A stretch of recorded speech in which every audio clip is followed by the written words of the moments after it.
जय श्री गणेश। आज मैं आपको बृहस्पतिवार की व्रत की कथा सुनाने जा रही हूँ।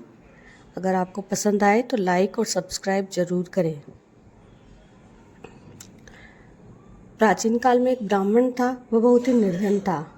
उसकी कोई संतान नहीं थी। उसकी स्त्री बहुत मलिनता के साथ रहती थी। वह नहीं करती थी, किसी देवता का पूजन भी नहीं करती थी। इससे ब्राह्मण देवता बड़े दुखी थे। बेचारे बहुत कुछ कहते थे, किंतु उसका कोई परिणाम नहीं निकला। भगवान की कृपा से ब्राह्मण की स्त्री की कन्या रूपी रत्न पैदा हुआ। कन्या बड़ी होने पर प्रातः स्नान करके भगवान विष्णु का जाप और बृहस्पतिवार का व्रत करने लगी। अपने पूजन पाठ को समाप्त करके स्कूल जाती तो अपनी मुट्ठी में जौ भर के ले जाती और पाठशाला के मार्ग में गिराती जाती। तब ये जो स्वर्ण के हो जाते, लौटते समय उनको बीनकर घर को ले आती। एक दिन वह बालिका सूप में उस सोने के जौ को पटक कर साफ कर रही थी कि उसके पिता ने देख लिया और कहा कि हे बेटी, सोने के जौ के लिए सोने का सूप होना चाहिए। उस दूसरे दिन बृहस्पतिवार था। इस कन्या ने व्रत रखा और बृहस्पति देव से प्रार्थना करके कहा, मैंने आपकी पूजा सच्चे मन से की हो तो मेरे लिए सोने का सूप दे दो। बृहस्पति देव ने उसकी प्रार्थना स्वीकार कर ली। रोजाना की तरह वह कन्या जौ फैलाती हुई जाने लगी। जब लौटकर जौ बीन रही थी तो बृहस्पति देव की कृपा से सोने का सूप मिला। उसे वह घर ले आई और उस पर जौ साफ करने लगी, परंतु उसकी माँ का वही ढंग था। एक दिन की बात है, वह कन्या सोने के सूप में जौ साफ कर रही थी। उस समय उस शहर का राजपुत्र वहाँ से होकर निकला।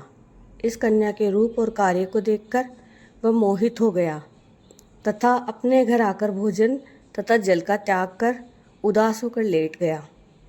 राजा को जब इस बात का पता लगा तो अपने मंत्री के साथ उसके पास गए और बोले, हे बेटा, तुम्हें किस बात का कष्ट है?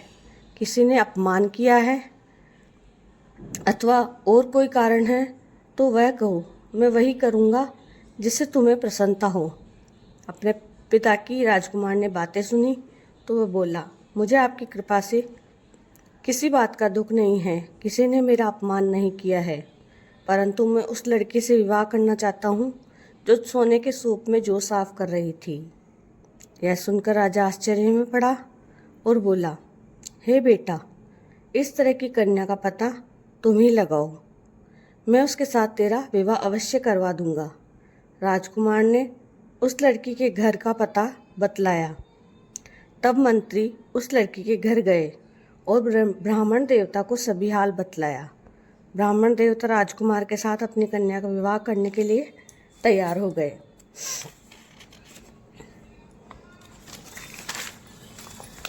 तथा विधि विधान के अनुसार ब्राह्मण की कन्या का विवाह राजकुमार के साथ हो गया।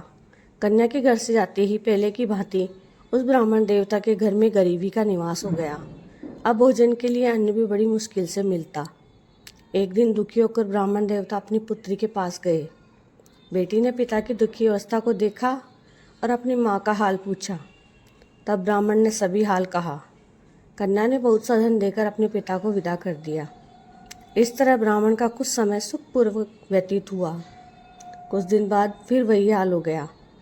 ब्राह्मण फिर अपनी कन्या के यहाँ गया और सारा हाल कहा तो लड़की बोली, हे पिताजी, आप माताजी को यहाँ लेकर आओ, मैं उसे विधि बता दूंगी जिससे गरीबी दूर हो जाए। वह ब्राह्मण देवता अपनी स्त्री को साथ लेकर पहुँची तो अपनी माँ को समझाने लगी, माँ, तुम प्रातःकाल प्रथम स्नान करके विष्णु भगवान का पूजन करो तो सब दरिद्रता दूर हो जाएगी। परंतु उसकी माँ ने एक भी बात नहीं मानी और प्रातःकाल उठकर अपनी पुत्री के बच्चों की जूठन को खा लिया। इससे उसकी पुत्री को बहुत गुस्सा आया और एक रात को कोठरी में सभी सामान निकाल दिया और अपनी माँ को उसमें बंद कर दिया। प्रातःकाल उसे निकाला तथा स्नान आदि करा के पाठ करवाया तो उसकी माँ की बुद्धि ठीक हो गई और फिर प्रत्येक बृहस्पतिवार को व्रत रखने लगी। इस व्रत के प्रभाव से उसके माँ बाप बहुत ही धनवान और पुत्रवान हो गए और बृहस्पति जी के प्रभाव से इस लोक के सुख भोग कर स्वर्ग को प्राप्त हुए। बोलो बृहस्पति देव की जय, विष्णु भगवान की जय। जय श्री गणेश।